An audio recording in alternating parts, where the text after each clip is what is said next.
I found a message. Drafted, never sent. It blew up my world. My world, by the way, was pretty darn stable. Or so I thought. 42 years old, solid middle class, a nice suburban house in 2025 where the biggest drama was usually whether the smart fridge would order oat milk or almond. My name's Chris. Or, well, it is now. Back then, it felt like just a name. Now, it feels like a placeholder for a guy whose brain just got scrambled by a digital ghost. It all started on a Tuesday. Not even a dramatic Tuesday. Just a regular, run-of-the-mill Tuesday. Liam, our son, had spilled juice on his new AI-powered learning tablet. So, of course, I was on damage control. And then I remembered Liam's old iPad, gathering dust in the back of the junk drawer. Figured I could wipe it clean, get it ready for him. Saves me a trip to the electronics store, right? What would you do if a simple act of tidiness ripped your reality apart? I powered the old thing up. The Apple logo glowed, mocking me with its pristine simplicity. It took a while to boot, felt like forever, like it was hesitant to show me what was inside. Once it finally lit up, I navigated to the Messages app. Just a quick check. Make sure there weren't any ancient school notifications from Liam's kindergarten days or something. And there it was. Not in my inbox. Not sent. A draft. Just sitting there, waiting for me. For years, probably. The screen flickered a bit, almost like a warning. The message preview was short, just a few lines. But the words, they hit me like a physical blow. My dearest, I can't stop thinking about you. This connection we share, it's deeper than anything I've ever known. It kills me that we can't be together. Every day is a struggle. My heart hammered against my ribs. It wasn't sent to me. The sender was Leah, my wife, 39 years old, with that easy laugh and the way she always knew when I needed a quiet night in. The woman I'd shared a life with for 15 years. The woman I thought I knew inside and out. I stared at the screen, my thumb hovering over the message, a tremor running through me. This was a draft, right? Maybe it was some old poem, a story she was writing? Yeah, a story. A really, really messed up story. My mind raced, grabbing at any explanation. Denial is a powerful drug, folks. Stronger than any synthetic opiate peddled in the dark corners of the metaverse. But the words, they were too raw, too personal. It kills me that we can't be together. That wasn't fiction. That was agony. That was betrayal. The air in the room suddenly felt thick, heavy, like the humidity before a summer storm. I could hear the faint hum of the refrigerator, the distant chirping of birds outside, but it all sounded muffled, distant, like I was underwater. The iPad felt hot in my hands, almost burning me. It was a digital Pandora's box, and I just cracked it open. I saw the to field. Empty. Good, right? But the context, the raw emotion, it wasn't meant for me. Leah, my Leah, had poured her heart out to someone else. And the years ago part just twisted the knife deeper. How many years? How long had this secret been festering? Had our entire marriage been built on a foundation of lies? The perfect facade we presented to the world, especially on social media, suddenly felt like a house of cards, ready to tumble with a single breath. Leah, always so careful about her online presence, curating every family photo for Instagram and X, making sure our brand was spotless. Was it all just a cover? I closed the message, my hand shaking. My gaze drifted to our wedding photo on the mantelpiece. Leah, radiant in her white dress, a genuine smile on her face. Me, beaming back. A picture of pure, unadulterated happiness. A lie. Was it all a lie? This wasn't some silly TikTok prank. This was real. And it was ugly. A bitter laugh escaped my lips. What a bummer. What a total, absolute bummer. And I knew, with a chilling certainty, this was just the tip of the iceberg. A ghost from her past. Or a present danger. The iPad lay on the counter, a silent accuser. I picked it up again, my fingers tracing the outline of the unsent message. My brain was a tangled mess of what-ifs and who the heck. Leah, the woman who'd shared my bed, my dreams, my everything. Had it all been a performance? It felt like I'd been living inside some twisted reality show where I was the only one not in on the joke.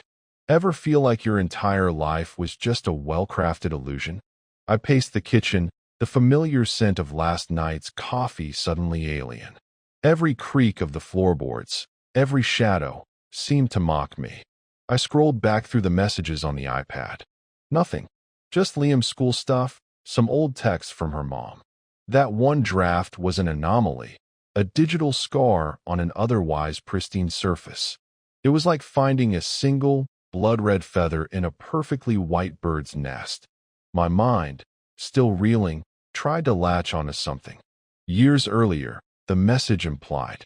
How many years? Before us? During us? The thought twisted my gut. I remembered the early days with Leah, how she'd been a bit guarded about her past. Said she'd had a complicated family. I'd brushed it off then, attributing it to artistic temperament or something equally vague. She was an interior designer, after all, always seeing beauty in the imperfections. Turns out, the biggest imperfection was staring me in the face. I needed details. Not just a feeling, but something concrete. I grabbed my laptop. Time to become a digital detective. Social media was the obvious first stop. Leah's Facebook, her Instagram, her ex account, they were all meticulously curated, a glossy brochure of our perfect family life. Pictures of us on vacations, Liam's birthday parties, even mundane shots of our garden. No trace of any secret flame. It was almost too perfect, like she was trying too hard to project an image. That in itself felt like a clue. The pressure to maintain that flawless online persona in 2025 was insane. Everyone was doing it, but Leah took it to another level. I tried to dig deeper. Old photos, comments from mutual friends. Anything. And then a name. Not in a message, but in a tagged photo from an old college reunion years ago. A group shot. There he was. Mark Jensen. He was smiling, an arm slung casually around Leah's shoulder. A good-looking guy, in a rugged, outdoorsy way. He was in a lot of those old college photos. Leah had always mentioned him as just an old friend. Now, that casual mention felt like a massive red flag. The way she used to light up when his name came up, just a flicker, a fleeting spark. I dismissed it then. What a jerk I was. I pulled up Mark's profile. He was an environmental scientist. Pictures of him hiking, working in labs. And then, a devastating realization hit me. There was a memorial post. From 4 years ago. A flood of comments, expressing shock and sadness. Mark Jensen, deceased. A hiking accident. A chill ran down my spine, colder than any deep winter AI-regulated air conditioning. So, the unsent message was from years ago, before Mark died. It made sense. A secret love, tragically cut short. Relief, a tiny sliver of it, tried to worm its way into my chest. He was gone. The threat was gone. But then the questions piled up, heavier than before. Why keep the message? Why the secrecy? And why had Leon never mentioned the depth of their relationship? She'd grieved, sure, but it had seemed contained. Proper. Now, it felt like a performance. The thought hit me like a ton of bricks. What if it wasn't just a secret love? What if there was more to Mark Jensen's death than a hiking accident? The air grew heavy again, thick with unspoken possibilities. The iPad, still on the counter, seemed to throb with an unspoken truth. The screen of my laptop glowed with Mark's obituary, a stark contrast to the perfect, manufactured world Leah projected online. This wasn't just about a broken heart. This felt like a broken mirror, reflecting a shattered reality. And I had a sickening feeling that the cracks went deeper than I could ever imagine. His death wasn't an accident. And Leon knew. The silence in the house was deafening, amplified by the frantic hum of my own thoughts. Mark Jensen, dead. A hiking accident. That's what the online obituaries said. But the unsent message, Leah's raw confession of a love so deep it killed her, it gnawed at me. What do you do when the convenient truth feels like the biggest lie of all? My gut, that old, unreliable compass, was screaming that something was seriously off. I opened a new tab, my fingers flying across the keyboard. Mark Jensen, I typed, then hiking accident, adding investigation and details. The usual news articles popped up, a brief mention in a local paper, a forum post from a hiking group expressing condolences. Nothing suspicious. Too clean, almost. Like the digital world had agreed to sweep it under the rug. A quiet, almost imperceptible erasure. In 2025, with AI sifting through every byte of data, something this mundane felt deliberate. Then I remembered something. Leah used to volunteer for a local environmental charity years ago. Mark was an environmental scientist. It was how they met. I vaguely recalled her mentioning. A faint memory, like a half-forgotten dream. I scrolled through her old LinkedIn profile, something I hadn't looked at in years. There it was, volunteer, Green Earth Initiative, 2018 to 2020. And Mark Jensen? His profile listed him as Senior Researcher, Green Earth Initiative, 2017 to 2020. They weren't just college friends. They were colleagues, working closely. Every single day, a sudden, sharp image flashed in my mind. A cracked ceramic mug on our kitchen counter. It had been Liam's favorite, adorned with a goofy, smiling sun. One day, it just appeared, with a hairline fracture running down its side. Leah had insisted it was just old, but I always wondered. Now, it felt symbolic. Our life, seemingly perfect, with a hidden crack just waiting to split open. The puzzle pieces were starting to form a terrifying picture. Leah's deep connection to Mark, his sudden, convenient death, her guarded nature about her past. It all smelled fishy. Not just the faint scent of betrayal, but something acrid, something rotten. My mind flashed back to a conversation with Leah months after Mark died. I'd asked her if she was okay. She'd just said, "It's a bummer, Chris.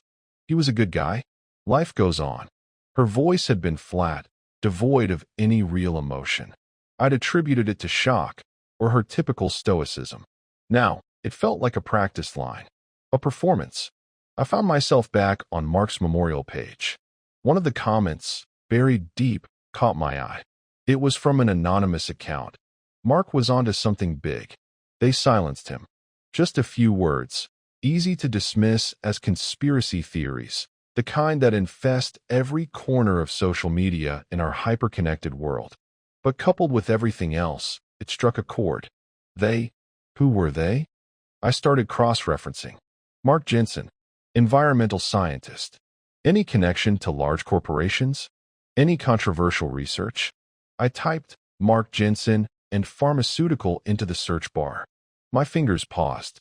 What if Leah's unspoken grief wasn't just about a lost love, but about a lost truth? About something Mark discovered, something dangerous enough to get him killed? And Leah, being close to him, might have known. Or even worse, she might have been involved. My stomach churned. The thought was sickening, but I couldn't unthink it. The screen glowed, illuminating my reflection. My eyes, usually tired but steady, were wide with a new, horrifying understanding. The man in the reflection was no longer just Chris, the suburban dad. He was a man drowning in a sea of suspicion. This wasn't just about a cheating wife anymore. This was about something much darker, something that reached beyond the grave.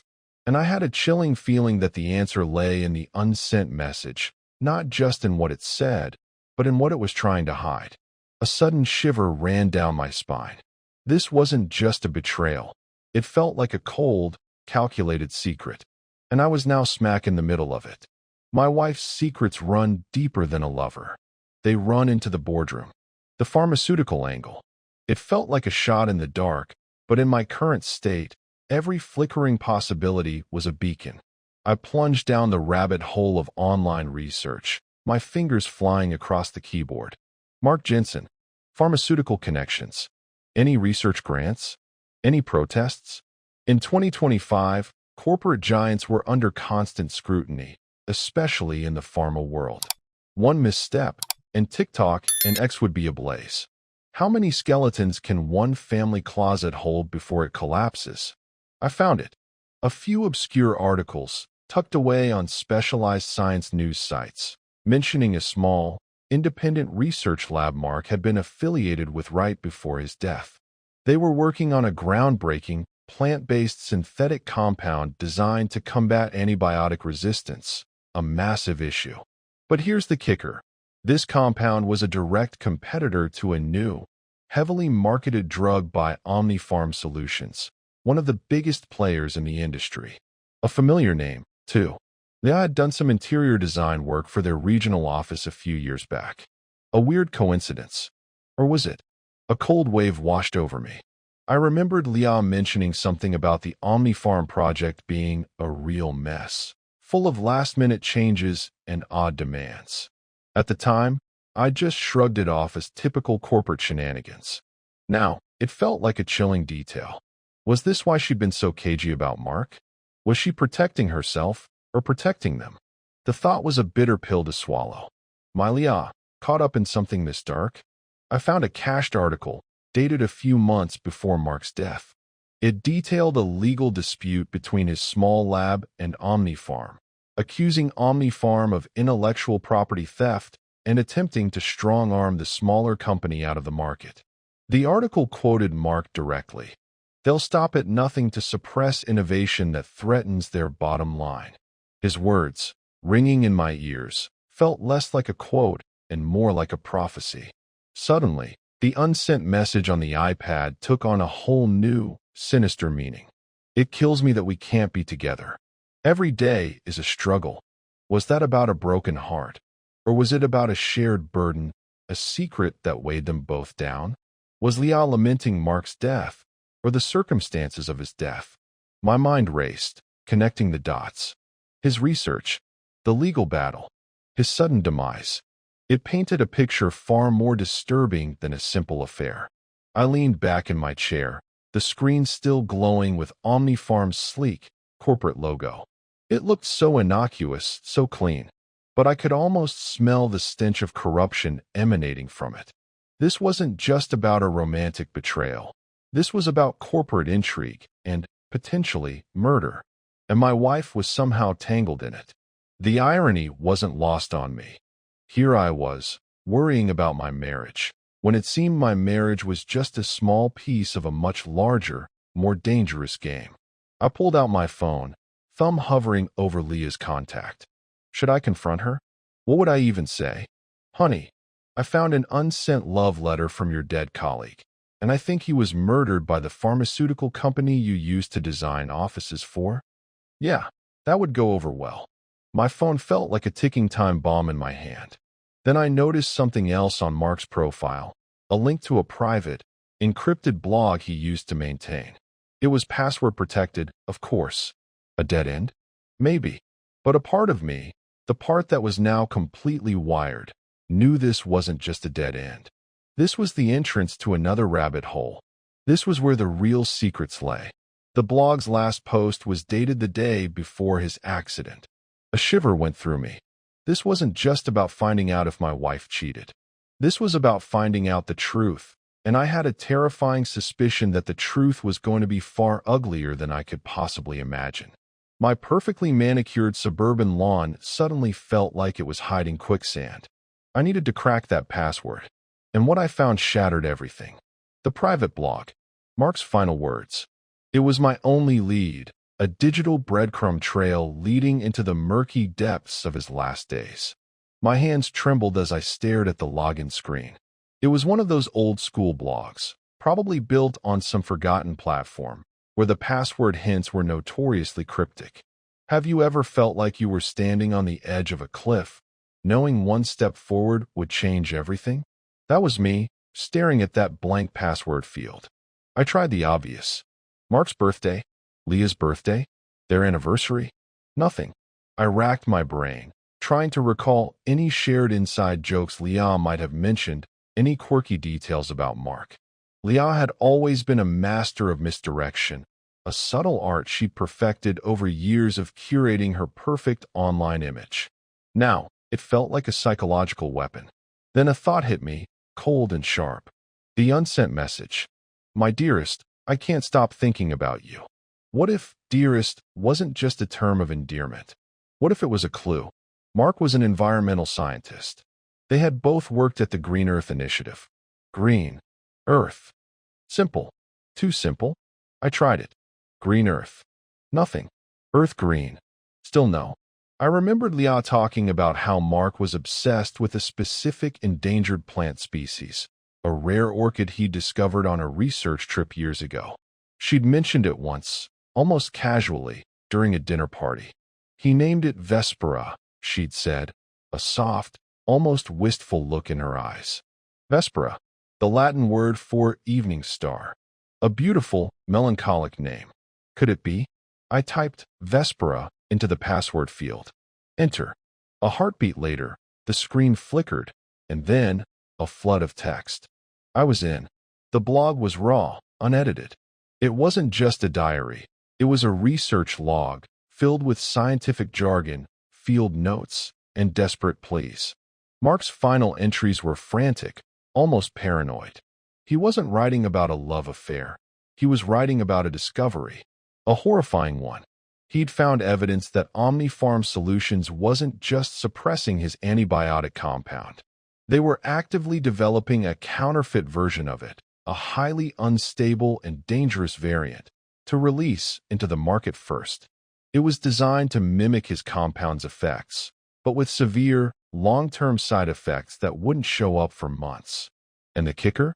This fake compound relied on a rare, genetically modified strain of the very orchid, Vespera, that Mark had discovered. It was a perfect, diabolical plan.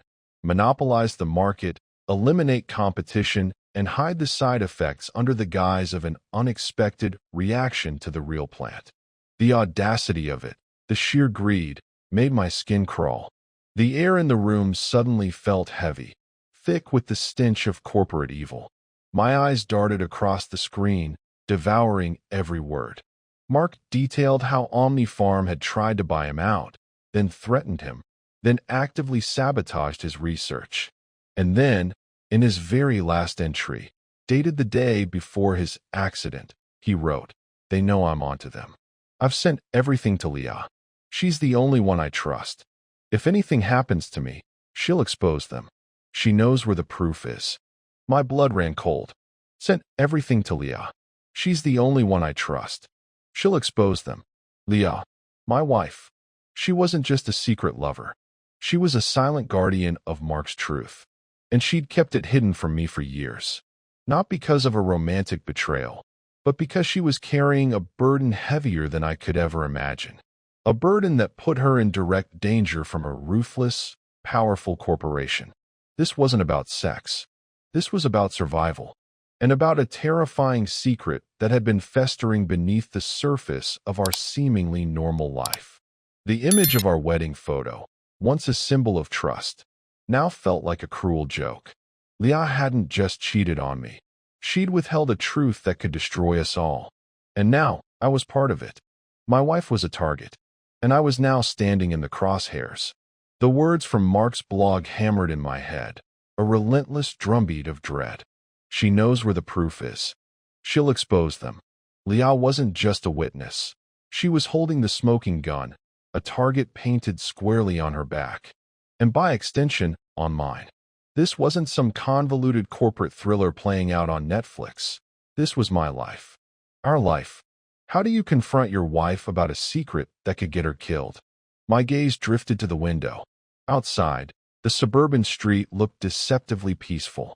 Kids riding hoverboards, the gentle hum of self-driving cars, a perfectly manicured lawn. The facade of normalcy was almost sickening. Inside, my world was crumbling, piece by agonizing piece. The unsent message, once a symbol of betrayal, now felt like a desperate plea for help, a cry for a life that could have been free from this terrifying burden. I needed to know more about the proof. Mark's blog mentioned encrypted files, a backup drive. He'd alluded to sending them to Leah. But where? Was it on another old iPad? A hidden cloud drive? I started to go through Leah's things, something I'd never dreamed of doing before. Every drawer, Every closet felt like a potential hiding place. It felt wrong, a violation, but a necessary one. The bitter smell of stale potpourri filled her dresser drawer, a stark contrast to the acid in my stomach. I found nothing obvious. No hidden hard drives, no mysterious USB sticks. Leah was meticulous, always had been. Her office, a haven of organized chaos, yielded no immediate clues. She was an interior designer, after all, with an eye for hiding clutter. Or, in this case, evidence. The irony made me almost laugh, a harsh, dry sound. My wife, the master of illusion, had played me for a fool for years. Then I remembered her old design sketches. Leah always kept a binder, a kind of design journal, filled with early concepts and inspirations. It was low-tech, something that wouldn't be easily scanned by AI or tracked digitally. A perfect place to hide something in plain sight. I found the binder tucked away in a dusty corner of her home office. The cover was worn, the pages slightly yellowed. I flipped through, past blueprints and fabric swatches, until I reached the back. Tucked inside a pocket, almost seamlessly blended with the heavy cardstock, was a single, thin, old-school USB drive. Not one of those sleek, tiny 2025 models, but a chunky, almost antiquated device. Bingo! A wave of adrenaline, cold and exhilarating, coursed through me. This had to be it. This had to be the proof Mark had mentioned. The key to everything. I felt a pang of guilt. This wasn't just a simple invasion of privacy anymore. This was a deep dive into Leah's hidden life, a life I was clearly not meant to see. But the stakes were too high. My marriage, our family, perhaps even our lives, were hanging in the balance. I had to know. I inserted the USB into my laptop. The silence in the room was palpable, punctuated only by the whirring of the laptop fan. It felt like the entire house was holding its breath. A new folder popped up, labeled simply, Project Vespera. My heart leaped into my throat. Vespera, the orchid, the name Mark had chosen for his endangered plant, and the password to his blog. This was it. This was the proof.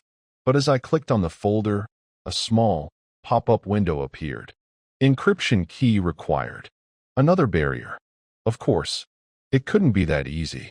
My perfectly composed suburban existence had been exposed as a tangled web of lies and danger. The bitter taste in my mouth wasn't just fear. It was the taste of everything I thought I knew turning to ash. I was in deep, and I had a chilling feeling that this rabbit hole went far, far deeper than I could ever imagine. Another key. Another secret. And time was running out. Encryption key required. The words glared at me from the laptop screen, a digital padlock on the truth. My heart pounded, a frantic rhythm against my ribs. It was late now, the house silent except for the hum of the refrigerator. Leah was still asleep, oblivious, or perhaps perfectly feigning it. How many layers of secrecy can one person build before they become trapped within them? I tried every combination I could think of. Birthdays, anniversaries, names of pets we never had. Nothing. The usual tricks failed. This wasn't just a simple lock. It was a fortress. Mark had made sure of it. He wanted this information protected. And Leah, clearly, had honored that. I thought back to the unsent message. My dearest, I can't stop thinking about you. And Mark's blog, where he mentioned Vespera, the orchid, the password to his blog. There had to be a connection, a logic to Leah's secrecy. She was meticulous, almost obsessive about details. An interior designer's mind. Everything had its place, its reason. Then it clicked. The date on the unsent message. I'd scrolled past it 100 times, dismissed it as irrelevant. But now, it screamed at me. A specific date, almost exactly 4 years and 2 months ago. Could it be a date significant to them? Not just any date, but the date. The date Mark had entrusted Leah with this monumental secret, or perhaps the date they first realized the depth of their connection, both personal and professional. I typed the full date into the encryption key field, numerical format. My breath hitched. Nothing. Damn it. I tried again, different formats, slashes, dashes. Still no luck. The cold frustration began to set in, a creeping despair. Was this a dead end? Suddenly, I remembered something Leah had said once, jokingly, about her secret language with Mark when they were collaborating on projects at Green Earth Initiative. "We speak in colors and flowers, Chris," she'd laughed. At the time, I'd just smiled, dismissing it as artistic whimsy. Now, it felt like a crucial piece of the puzzle. Colors and flowers. And Vespera was a flower. A very specific, rare one. What if the key wasn't a date, but a combination of words? The date. And a word. The orchid's name, Vespera. I tried Vespera, followed by the numerical date, then the date followed by Vespera. Nothing. My mind was racing, trying to put myself in Leah's shoes, or Mark's. If you were hiding something so volatile, so dangerous, what would be the most secure, yet memorable key? Then, a flicker of memory. Leah had designed a small, private garden in our backyard shortly after Mark's death. She called it her sanctuary, and in the very center, she'd planted a single, rare, purple orchid. She said it reminded her of hope. But now I knew. It was Vespera, a physical symbol of their shared secret, right under my nose. The subtle scent of damp earth and blooming flowers wafted from the garden through the open window, a strangely comforting, yet terrifying reminder of the layers of her deception. The image of that purple orchid in our garden, fragile yet resilient, gave me an idea. Not just Vespera, but a combination of the date and the color of the orchid. Purple. Vespera purple followed by the date, or the date first. It was a shot in the dark, but I was desperate. I typed in purple Vespera and then the exact numerical date of the unsent message. My finger hovered over the enter key. This was it. The moment of truth. If this didn't work, I was back to square one, with a wife whose life might be in danger and a marriage built on quicksand. I clicked. The screen word. Then, the folder opened. A flood of documents, spreadsheets, encrypted videos, and audio files filled the screen. OmniFarm logos everywhere. Internal memos. Financial ledgers. Mark's detailed research, proving the counterfeit drug's toxicity. Everything. It was all there. And then, a new file appeared, highlighted. An audio recording, labeled Leah's confession. My blood ran cold. This wasn't just Mark's proof. This was Leah's voice. And I had a sickening feeling that this wasn't just about exposing OmniFarm. It was about exposing everything. My world, already shattered, was about to be obliterated. I pressed play, and a different kind of betrayal echoed through the silent house. Leah's confession. The file name pulsed on the screen, a malicious heartbeat. My finger hovered over the play button, my breath ragged. This wasn't just about corporate corruption anymore. This was personal. This was Leah's voice. And I had a gut-wrenching feeling that what I was about to hear would be far more devastating than any pharmaceutical conspiracy. What would you do if your wife's deepest secret was just a click away? I pressed play. The room filled with the crackle of a low-quality recording, then Leah's voice. It was raw, strained, almost a whisper, yet every word cut through me like a razor. The background noise was muffled, like she was in a small, enclosed space, perhaps a car, or a closet. "Mark, I don't know what to do," she began, her voice trembling. They found out I have it. The proof. OmniFarm. They're watching me. I saw a drone outside the house this morning. Just hovering there. Not a delivery drone. A surveillance drone. They know. A surveillance drone. In 2025, they were everywhere, used for everything from package delivery to neighborhood watch. But one specifically targeting our house. The chill that ran down my spine wasn't just from fear. It was from a profound sense of violation. Our perfect, secluded suburban bubble had been breached. Then Mark's voice, calm and steady, broke through. "Leah, you need to be careful. Don't go to the authorities yet. Not until we have everything lined up. They have people everywhere." His voice, the voice of the dead man, sent shivers through me. He was alive on this recording, counseling my wife, sharing a terrifying secret that I knew nothing about. The ghost of their shared past, speaking directly into my present. Leah's voice again, choked with emotion. But Chris, he trusts me. He thinks everything is fine. How can I keep this from him? It's tearing me apart. Every time he looks at me, so trusting, it feels like a betrayal. A betrayal. Yes, Leah. It certainly does. My heart, already bruised, twisted in my chest. She had been carrying this weight, this dangerous secret, for years. While I worried about mortgage payments and Liam's online grades, she was living with the constant threat of a powerful corporation on her tail. It was a different kind of betrayal than I'd imagined, one born of fear and self-preservation, not infidelity. And yet, it still felt like a punch to the gut. The beautiful silver ring on her finger, the one I'd given her, suddenly felt like a heavy, cold band of iron. Mark continued, his voice growing more urgent. You can't tell him, Leah. Not yet. It puts him in danger. You, Liam, all of you. You have to wait for the right moment. When we have undeniable proof, enough to bring them down. You have to be strong. The audio cut out abruptly. The silence that followed was even heavier than before. Leah's confession wasn't what I expected. It wasn't about a hidden affair, but about a hidden truth. She had kept it from me not to deceive me, but to protect me.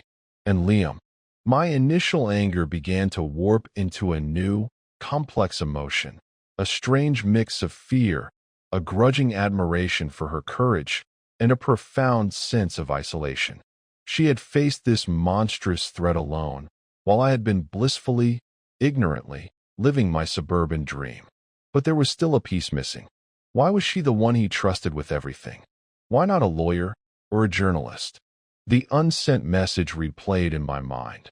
This connection we share, it's deeper than anything I've ever known. Was it simply a professional trust, or had their bond truly blossomed into something more, something beyond professional colleagues? Even before his death, the recording didn't confirm a romantic affair, but it certainly didn't rule it out either. The moral ambiguity of it all was overwhelming. My perfectly organized life had become a chaotic, unraveling thread.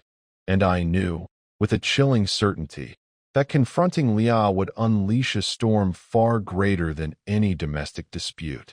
I was now part of her secret, and the silent threat of Omnifarm felt closer than ever. The truth ripped us apart.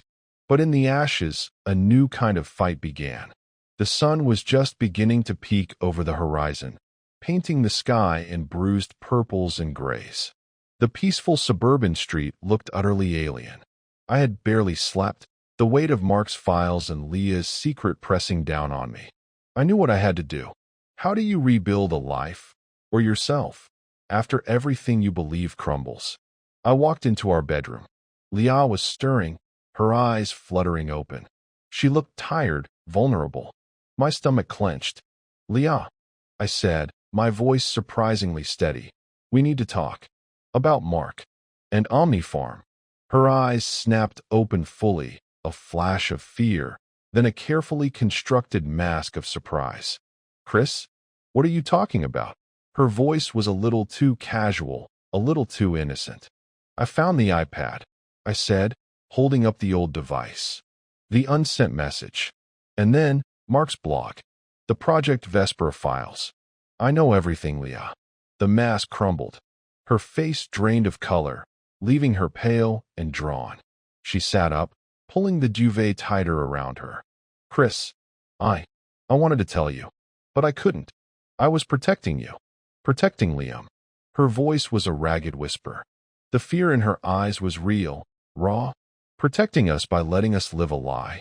I shot back, the bitterness finally seeping into my tone. By letting me think you were having an affair, when you were actually carrying the burden of a potential murder investigation. A pharmaceutical cover-up that could get you killed.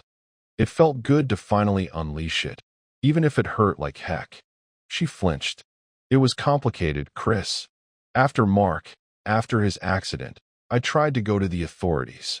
But they stonewalled me. Someone powerful was pulling strings. They threatened me. They threatened Liam. I had to choose. My silence for your safety. For our family's safety. Her words tumbled out, a torrent of years of suppressed fear and anguish. Her facade had finally cracked, revealing the desperate woman underneath. So you lived with it? For years. My voice was tight, incredulous. You let me think everything was fine while you carried this insane secret? What kind of marriage is that, Leah? We built our entire life on a foundation of lies. She buried her face in her hands. I know. I'm so sorry. It consumed me. The fear. The paranoia. I saw surveillance drones, phantom cars. Every shadow felt like a threat. The admission was raw, stripped bare of any pretense. The room filled with the heavy scent of her unspoken grief and my simmering resentment. It felt like a mirror had shattered, reflecting not just our faces, but every broken promise, every hidden truth. We talked for hours. The sun rose higher, casting long shadows through the bedroom window. She told me everything. How Mark had been close to exposing Omnifarm. How he'd entrusted her with the data just days before his death.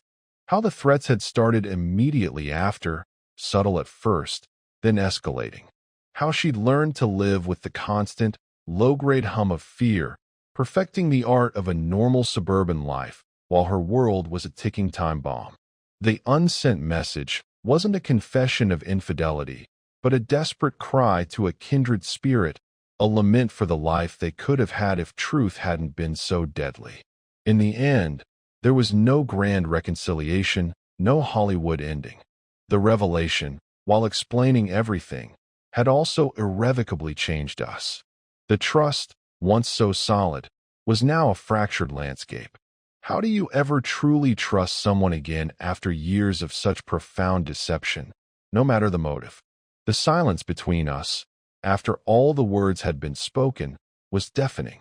It wasn't the comfortable silence of intimacy, but the hollow echo of a chasm. We separated a few weeks later. Quietly. No big drama, no yelling. Just a mutual acknowledgement that the foundation was too deeply cracked. The divorce was amicable, surprisingly. We agreed to co-parent Liam, always putting his well-being first. Liam moved into a small apartment downtown, a world away from our perfectly manicured suburban dream. As for Omnifarm, I didn't go public with the files immediately. Leah and I, in our fractured peace, agreed on one thing. We would meticulously organize every piece of evidence, bolster it with more current data on Omnifarm's shady dealings, and then, when the time was right, we would leak it to an international investigative journalism collective, bypassing corrupt local channels. We learned from Mark's mistake. It wasn't about revenge, not anymore. It was about justice. It was about making sure Mark's sacrifice and Leah's years of silent suffering weren't in vain. And for me, it was about finally stepping out of the shadows and fighting for a truth that was bigger than any personal betrayal. Our life as a married couple was wasted, but the fight for truth had just begun. This wasn't a happy ending, but it was a beginning. A new, uncertain, but undeniably real beginning.